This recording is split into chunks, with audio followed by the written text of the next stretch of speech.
$750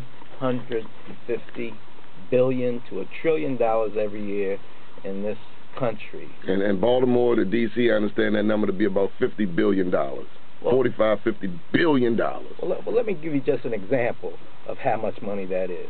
You know, they talk about this stimulus package, you know, the $700 billion that the government's putting into the economy to stimulate the economy. Black people put that in every year into the economy. We are the stimulus package for America. I think so. And we stimulate everybody's economy but our own. That's what baffles me. You go out Liberty Road, you got hip-hop fried chicken owned by the Pakistanis. You got the African marketplace owned by the Koreans.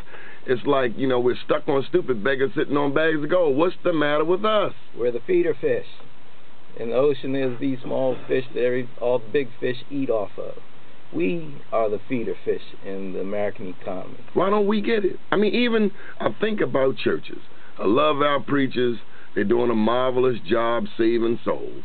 But when I think about how much money, how much cash our pastors are depositing in banks every Monday in the city of Baltimore alone. Well, let me encourage them to put that in Harbor Bank, because that is a minority bank in this town. But let me give you some other information that might be helpful to you. Might help you to understand where we are with this. A black business. Let's take March Funeral Homes. We have the patronage of the black community.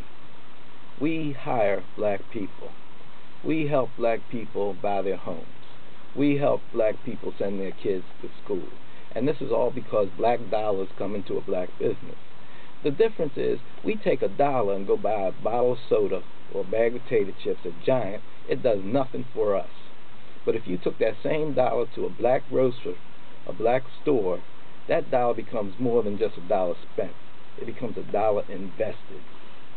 Well, I mean, now, do we even have black grocers anymore? Well, that's the problem. We stand by on the sidelines and watch every ethnic group, starting with white folks, then Jewish people, then Korean people, and soon the Mexicans. That's right, it's going to be Hispanic soon, because we still sitting on the sideline watching. Well, what happened to us? Integration, 30, 40 years.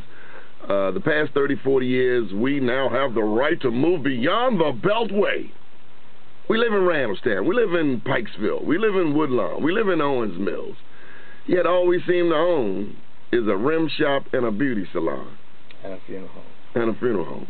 And that's because those are the businesses that survive desegregation. Those are the businesses that still enjoy the patronage.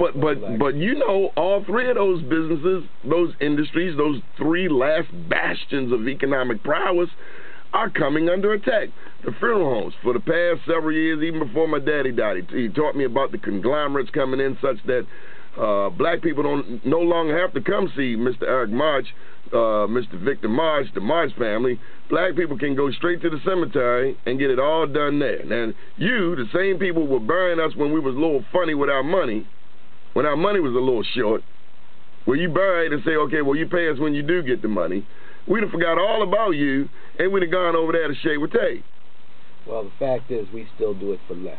And the Koreans, while you can go in the beauty supply store to get the weave, the Koreans will say, well, you don't have to go see Jewel. You can just go in the back of the Korean beauty supply store, and we'll do your hair back there. And the barbershop, Mr. March, I saw a Korean man cutting black folks' hair by the droves in Owens Mills. What's the matter with us? The matter with us is that we've been fooled, we've been tricked, we've been taught that something's colder when it's not colder and sweeter when it's not sweeter. We've been hoodwinked, we've been bamboozled and run amok. Brother, you know what the story is. The story is that we don't trust each other, we don't love each other, we don't respect each other. Well, we call Bill Clinton the first black president. But the problem, the fact is, let me just point something out to your radio listeners as well. There's a myth out there. There's a myth that black businesses can't do it as well as other businesses. And that is a myth. And I'm going to prove that to you. The fact that when your loved one, someone you cherish in this whole world, dies, you trust it to a black funeral home. When you look for spiritual guidance, you trust it to a black church. When you want to look good, you trust it to a black beauty salon. So when things are important to you and you want to do it right, you trust the black business. So that whole thing about incompetency is a myth.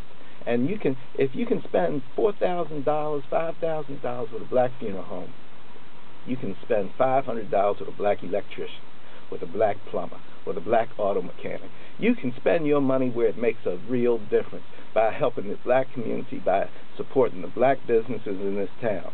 Every black business within earshot of this radio station ought to be joining the Greater Baltimore Black Chamber of Commerce. Yes, sir. Because there's strength in numbers.